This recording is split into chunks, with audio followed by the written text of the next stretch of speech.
যারা এই আন্দোলনে শহীদ হয়েছে তাদেরকে আমরা জাতীয় বীর হিসেবে ঘোষণা করছি। এবং এছাড়াও যারা এই ফ্যাসিস্ট রেজিমে গত কয়েক বছরে শহীদ হয়েছেন তাদেরকেও আমরা আজকের এই দিনে স্মরণ করছি। এবং আমরা বলেছিলাম যে শেখ হাসিনার পদত্যাগই কিন্তু একমাত্র সমাধান হবে না। এই যে তারা একটি গণহত্যার সাথে জড়িত এবং এর আগেও পিলখানা হত্যাকাণ্ড থেকে শুরু করে বিভিন্ন গণহত্যা, গুম, খুন, মানবাধিকার লঙ্ঘন, ভোটাধিকার লঙ্ঘনের সাথে তারা জড়িত।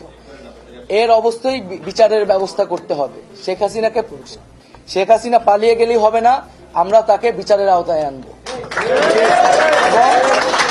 এবং শুধু ফ্যাসিবাদ, যারা ফ্যাসিজমে সরাসরি সহায়তা করেছে এবং তাদের সমর্থক, তাদেরকে বিচারের আওতায় আনা হবে। এবং আমরা বলতে চাচ্ছি যে অভ্যুত্থানকারী